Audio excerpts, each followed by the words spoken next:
It is true, right? I mean, why do I have to explain to people that life's kind of sloppy and dirty and messy and stinky? I mean, why the fuck? No one else could figure that out?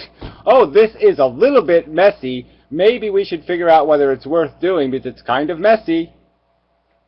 I'm kind of curious that I don't know, maybe you don't know this because it would be hard to comprehend, but I've seen over the years how fanatically people hate you and the lengths they go to fuck with you, and I wonder what motivates them so much. I mean, I'm too damn pretty, okay? It's just about the fact that I'm too fucking pretty, okay? And nobody likes pretty people.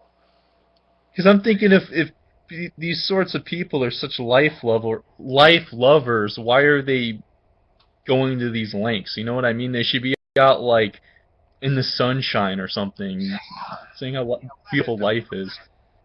Like they have nothing better to do with their life than play troll on the internet, and you're just saying, wow, and I'm the loser? I don't think so. So you think So, it's more they just want to fuck with you versus they really are life lovers? well, I think that's usually the thing, it's just that people hate people for whatever reasons. Why does somebody hate, like sports teams or something? People, I hate the Boston Red Sox. I want the Boston Red Sox to die of cancer. I mean, people get all nutty about shit, and you're just saying, why the fuck is he so nutty about that? Because yeah, I mean, because like I said, when I think of life lovers, I think of people who are all like fruity and optimistic. I don't think of people who spend their time on the internet harassing people and dropping docs and all that shit. You know what I mean? Life lover's a tricky word, because they're not really life lovers. They're just, you know, they obviously have their stoic philosophy or whatever the hell it is, and they're a defender of. It's a kind of religion, right? So they're sort of defending their religion of stoic obedience to the principle of survival for the sake of survival, or whatever the fuck their ego is stuck to. And maybe they've had a kid or two. Maybe they're invested for some other reason. Maybe they just don't want to call their mother a dumb, skanky whore.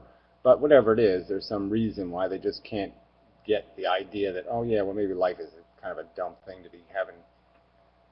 Maybe it's not too bright. Feel like Because like babies. I'm saying, these people don't just debate you. Like they go to great lengths to harass you and fuck with you, and I'm just like, what could be the motivation there? I'm just trying to figure that out. I don't understand it. Yeah, well, it's just knocking the king off the mountain thing or whatever the hell that is. They're just resentful of my charm and eloquence, and so they wish to destroy me. Because I'm too charming and too eloquent and I've outsmarted them too many times, and so yep, that's I just win. I win too often, and so they got to knock the winner down.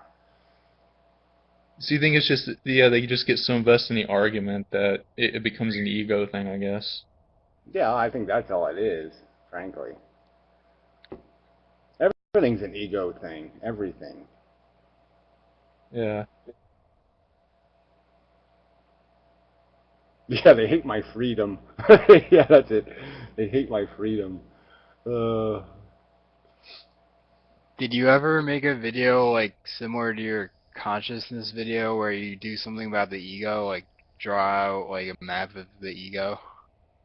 well, yeah, I've mapped the brain about 50 times. I don't know. There must be at least 50 videos where I have a brain map. So, and every one of them looks like a piece of shit. But yeah.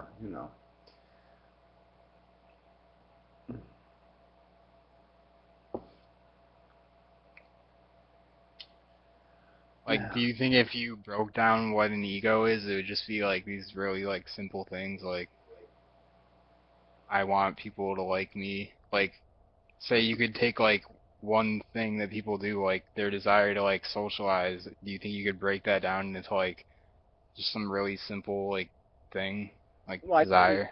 I think you can do a Freudian thing with it, actually. I mean, I think you can break it down to the same kind of appetites we have.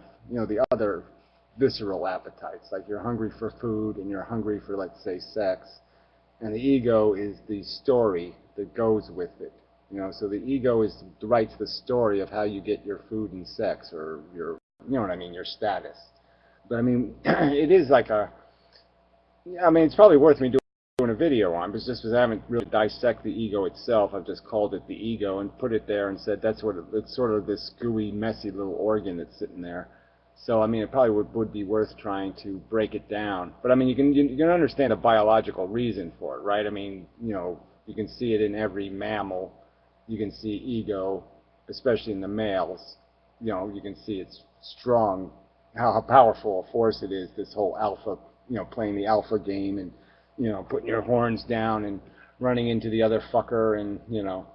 So I mean, we're definitely driven, you know, for this self-perception thing. This idea that I'm one is important to us.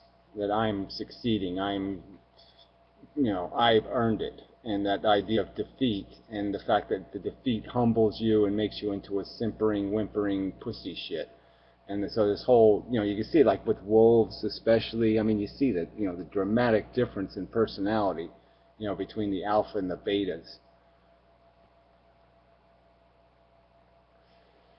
So we're definitely got that in us. We have that mechanism. But yeah, it would be interesting to try to dissect it, you know, into something even clearer